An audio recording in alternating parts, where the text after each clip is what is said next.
ठाकुर जी के परम भक्त थे त्रिपुरदास, बहुत अच्छा चरित्र है उनका। तो त्रिपुरदास जी जो थे श्रीनाथ जी की गगदल बना के भेजते थे। गगदल जानते हैं? कंबल, सर्दियों में जो ठाकुर जी धारण करते हैं। किसी ने श्रीनाथ जी के दर्शन किए हो, शीतकाल में दर्शन करना, ठाकुर जी का मुखमंडल दिखाई देता, बाकी सब ऐसे पूरे ढके रहते हैं, उसको गगदल बोलते हैं। तो त्रिपुरदास जी जो थे ये बहुत बड़े मंत्री थे, इनके पास मंत्री पद पर थे तो खूब धन आता था।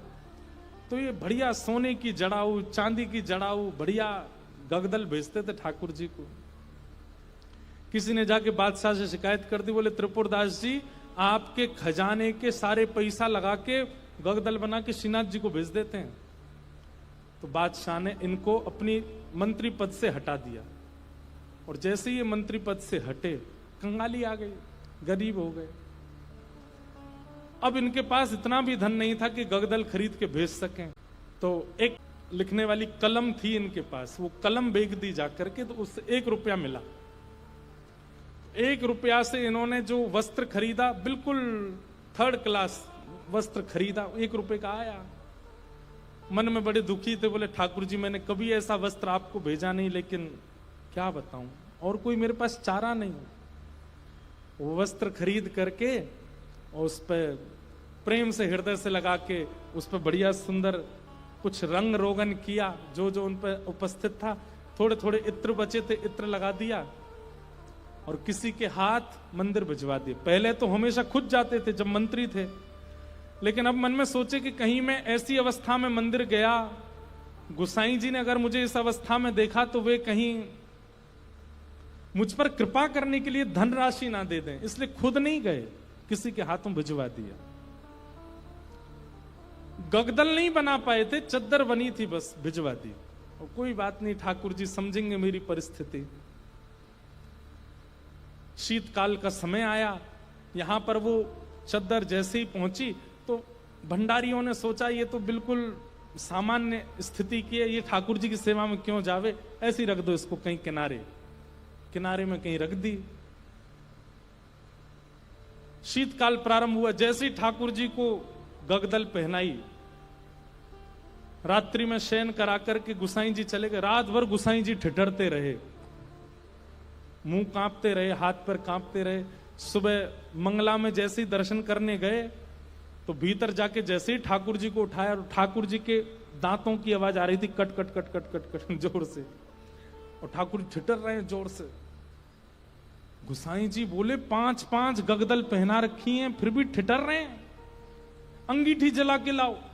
अंगीठी जला करके ठाकुर जी के आगे हाथ सेक सेक के, कभी हाथ पे लगा मैं, कभी गालों पे लगा मैं, कभी गले पे लगा मैं। ठाकुर जी बोले जाड़ो लग रहा, बहुत जोड़ते जाड़ो लग रहा मुझे। गुसाई जी बोले जय जय। अंगीठी जला दी, 5-5 गगदल उड़ा दी, और गगदल लेके आओ। महाराज 10-10 गगदल, ठाकुर जी ढक गए पूरे रजाइयों में। 5-5 अंगीठी जला दी और ठाकुर जी हिल रहे हैं जोर से। और केवल नाटक कर रहे हो ऐसा नहीं, स्पर्श करने में बिल्कुल ऐसा लग रहा है जैसे मानो जैसे ठंडे पड़ गए हो ठाकुर जी। गुसाई जी तो इतनी चिंता में आ गए, क्या करें क्या करें क्या करें। अचानक गुसाई जी बोले 10-10 गगदल और 5-5 अंगीठी, फिर भी ठंडक नहीं जा रही, कोई लीला तो नहीं श्याम सुंदर की। ओहो, निश्चित ही किसी भक्त के द्वारा भेंट आई है और वो हमने पधराई नहीं है, इसीलिए ये सब हो रहा है। तुरंत गुसाई जी बोले किसी भक्त की भेंट आई थी क्या? क्या क्या भेंट आई बताओ। सब बताया, बोले ये भेंट आई है। एक बोला एक और आई है, वो पतली सी चद्दर आई है एक, उसका कपड़ा भी ऐसा हम भी नहीं पहने, वो रखी है किनारे। गुसाई जी बोले वही लेके आओ। लेकर के आए, सारे 10 के 10 गगदल हटाई, पतली सी बेकार से कपड़ा की वो चद्दर जैसे ही ठाकुर जी को उठाई, ठाकुर जी बोले पसीना आ गए मुंह, तो भैया मेरी सबरे जाड़ो चलो गो। अरे अंगीठी हटाओ, मुंह को बहुत जोर से गर्मी लग रही है। गुसाई जी बोले बलिहारी ठाकुर जी आपकी जय हो। आपको ना तो जाड़ा लगता है, ना भूख लगती है, ना प्यास लगती है, ना गर्मी लगती है, भक्त के द्वारा प्रस्तुत भाव स्वीकार करने के लिए सारे भाव प्रकट कर लेते हो। ऐसे हमारे ठाकुर जी। तो त्रिपुर दास की बेचारी की सामान्य सी चद्दर ओढ़ करके ठाकुर जी पसीना बहा रहे हैं अपने मुंह, इतनी जोर से गर्मी लगी आई मुंह। ऐसे हमारे ठाकुर जी।